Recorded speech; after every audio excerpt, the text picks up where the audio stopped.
How to remember the things you study. Some very important tips to remember the things when you are studying. आप जो कुछ भी पढ़ते हैं उसे याद कैसे किया जाए। चीज़ों को याद करने की कुछ बहुत ही ज़्यादा अहम टिप्स हैं जो मैं आपको बताने जा रही हूँ। आपने इस वीडियो को एंड तक लाजमी देखना है। वो टिप्स कौन कौन सी हैं?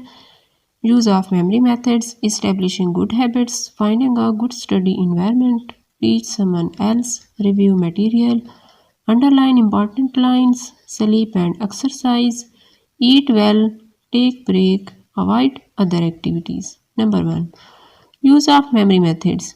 Break your topic into small pieces because when you break the big topic into small subtopics, then it is very easy to remember the small topics one by one. याद करने का तरीका इस्तेमाल करें। अपने टॉपिक को छोटे छोटे हिस्सों में तकसीम करें, क्योंकि जब आप एक बड़े टॉपिक को छोटे सब टॉपिक्स में तकसीम कर देते हैं तो ये इन छोटे टॉपिक्स को वन बाय वन याद करने का बहुत ही आसान तरीका होता है और याद भी जल्दी होता है। Number 2. Establishing good habits. Give yourself a lot of time for study. When you will give proper time to study then you will be successful. अच्छी आदत बनाएं। स्टडी के लिए अपने आप को ज़्यादा से ज़्यादा टाइम दें।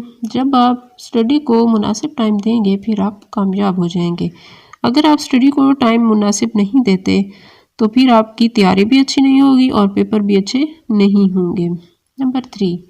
Finding a good study environment. Find that place which is comfortable for study because some students can study only in silent environment. Study के लिए अच्छा माहौल तलाश करें। वो जगह तलाश करें जो स्टडी के लिए बेस्ट हो, क्योंकि कुछ स्टूडेंट्स सिर्फ खामोशी वाली जगह ही अच्छा पढ़ सकते हैं और कुछ स्टूडेंट्स ऐसे होते हैं जो सबके साथ बैठकर पढ़ रहे होते हैं। वो बस किताब खोल के बैठे होते हैं और उनकी तवज्जो दूसरों की बातों की तरफ होती है। तो इस तरीके से स्टडी नहीं होनी चाहिए। Number 4. Teach someone else.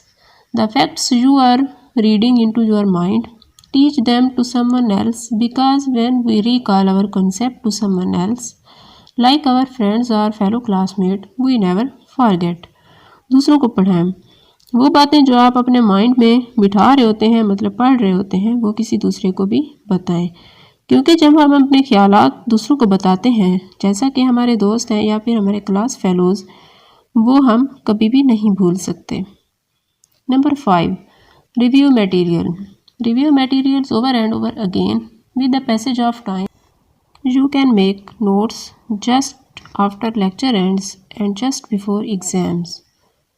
Review them every few days instead of the last 24 hours. चीज़ों को दोहराएं। वक्त गुजरने के साथ साथ चीज़ों को दोहराएं, बार बार दोहराएं। जैसे ही लेक्चर ख़त्म होता है तो आप नोट्स बनाएं और फिर इन नोट्स को हर तीसरे दिन दोहराएं। ये बार बार दोहराना पेपर शुरू होने से 24 घंटे पहले रट्टे लगाने से बेहतर होता है। नंबर 6.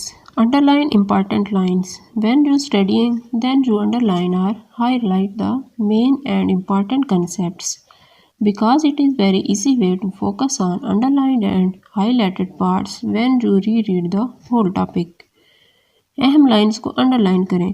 जब आप पढ़ रहे हों तो सबसे ज़्यादा अहम लाइंस और कंसेप्ट्स को अंडरलाइन या हाईलाइट कर दें। जैसे आपको नीचे डायग्राम में नज़र आ रहा है, मेन पॉइंट्स को ही हाईलाइट किया गया है, क्योंकि जब आप पूरा टॉपिक पढ़ते हैं तो फिर सिर्फ हाईलाइटेड हिस्सों पर ही फोकस करने का बहुत ही आसान तरीका होता है। Number 7. Sleep and exercise. Our brain absorbs information best right before sleep and process these information while we sleep or right after exercise. सोना और वर्जिश करना.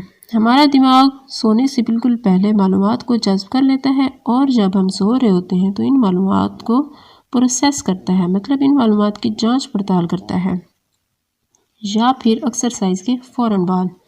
Number 8. Eat well. Eating a healthy diet can help give you the energy You need to concentrate and retain information. अच्छा खाना. अच्छी ग़िज़ा खाने से हमें एनर्जी मिलती है जिससे सारी इन्फॉर्मेशन बरकरार रहती हैं, मतलब चीज़ों को याद रखने में मदद मिलती है. Number 9. Take breaks. If you try to force yourself to study for too long in one sitting or at a time your mind are wandering. So if you try to study for an hour at a time, take 5 to 15 minutes break to make your mind fresh. Break लें। अगर आप अपने आप को एक ही वक्त में बहुत ज़्यादा देर तक स्टडी करने पर मजबूर करते हैं तो आपका दिमाग घूमने लगेगा। इसलिए जब आप एक वक्त में 1 घंटे के लिए स्टडी करने की कोशिश करें तो अपने माइंड को फ्रेश रखने के लिए कम से कम 5 से 15 मिनट ब्रेक लें। Number 10. Avoid other activities. Stay away from other activities when you are studying. Avoid using social media, games and many more. Try to work in a room without a TV so that your focus is only on study. दूसरी सरगर्मियों से दूर रहें। जब आप पढ़ रहे हो तो दूसरी सरगर्मियों से दूर रहें, जैसा कि social media, WhatsApp, Facebook, games और बहुत सी दूसरी सरगर्मियाँ। स्टडी हमेशा उस रूम में करें जहाँ टीवी ना हो, ताकि आपका फोकस सिर्फ और सिर्फ स्टडी पर हो। Good luck all of you. Thanks for watching. अल्लाह हाफिज़।